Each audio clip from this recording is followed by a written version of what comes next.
The telescope has the ability to lock on a target in the sky and keep it perfectly centered in the telescope, and the plane itself essentially flies around the telescope.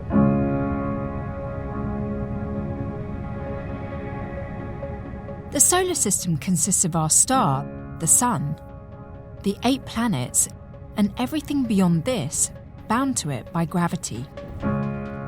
It's theorized that at the furthest reaches is the Oort cloud, a huge spherical shell made of icy debris older than the formation of the Sun and planets. It's from here that the rarest comets are thought to originate. When Comet Catalina was first spotted in 2013, astronomers saw an opportunity to gather data on the primordial material that it's made from. A comet like Catalina that comes from the far nether regions of our solar system, the Oort cloud, it may only pass into the inner part of our solar system once in its entire lifetime, billions and billions of years. Professor Charles Woodward, or Chick, is from the University of Minnesota's Institute of Astrophysics. And even though he's an astrophysicist, he's also an international expert on instrumentation development and telescope construction. In other words, he wanted to have a really good look at Comet Catalina. It's a frozen ice ball, if you will, of gas and dust. The dust are little pieces of graphite or carbon. They provide us some clues into the early building blocks that were assembled into planet systems. Unlike meteors, which are small bits of space debris falling through Earth's atmosphere, comets have fixed orbital periods ranging from several years to several millions of years. As they get closer to the Sun, these icy visitors start to melt. Ice and gases evaporate, releasing dust and other materials forming its tail. Comets with shorter orbits go through this process more often, losing some of the primordial material that they carry. Long-orbit comets like Catalina might pass only once in billions of years, bringing with them a pristine time capsule of the early solar system's composition. One of the things that we find is in that process of forming a protoplanetary disk in which material aggregates together to form planets, that in the terrestrial zone in our own solar system is devoid of carbon. And so if the interstellar medium has an abundance of carbon in the solid phase, and that is incorporated into a disk out of which planet forms, where does the carbon go in the inner part of our solar system during that process of planet formation? And that's one of the puzzling questions that we're probing right now.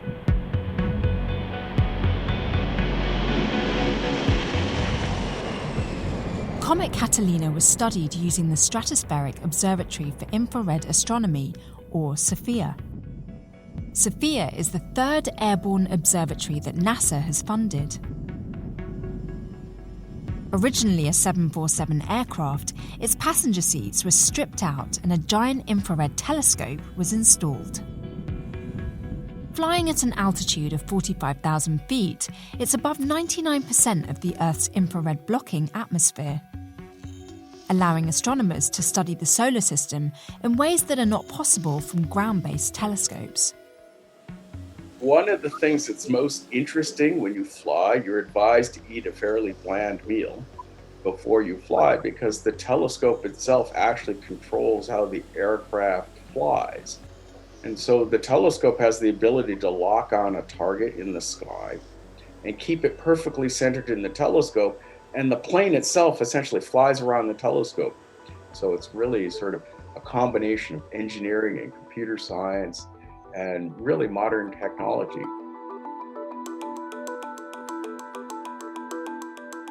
Sofia's state-of-the-art telescope is hydraulically and pneumatically isolated from the plane. Light comes in from the top of the telescope and is reflected a number of times, focusing it onto a sensor. A gyroscope stabilizes it to minimize vibrations. It's amazing to think that the telescope becomes the autopilot.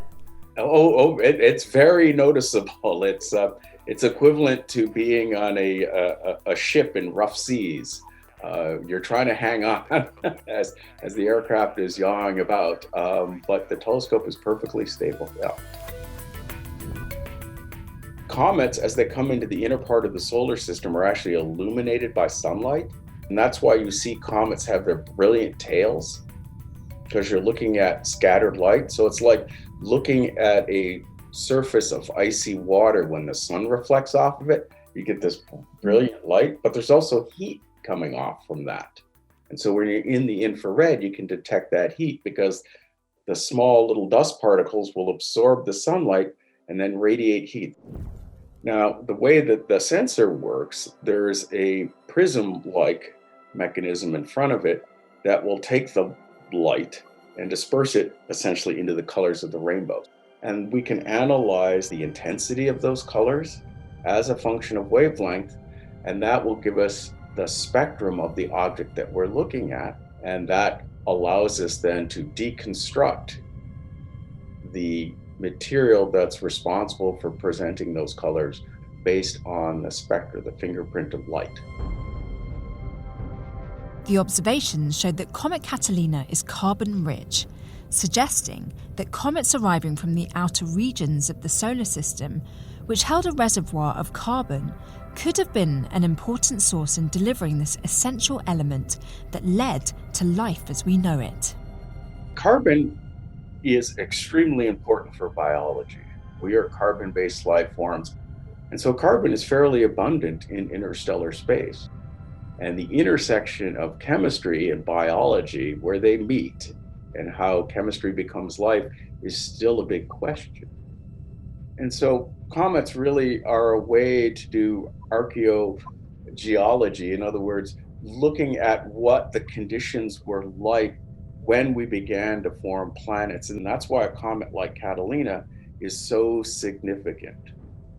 So, as well as confirming that it's carbon rich, what else have we learned from observing Comet Catalina? Well, I think it's a story with many pages in the narrative. And every time we get a new comet like Catalina, we can write the next paragraph and advance our understanding of what the narrative arc is. Comets and asteroids are very tied up with how the Earth actually got its water, which is a whole nother story. And one of the nice things about comets is when we look at their spectra, the fingerprint of light, they look very similar to spectra other star systems that are actually in the process today, we believe, of forming planets. And so maybe this process of forming planets is a regular sort of recipe that's applied over and over again in our galaxy.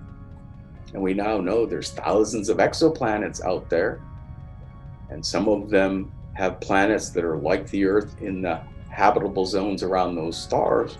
So you can see where this narrative arc is heading. Comets have carbon in them, comets have organics in them. Maybe the building blocks of life are ubiquitous. We just need to find the right setting on the stove to bring that material to a boil to produce what we want in the end.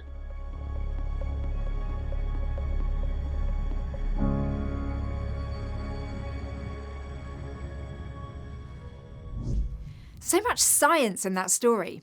Don't forget to like, comment and subscribe and hit the bell button below for notifications.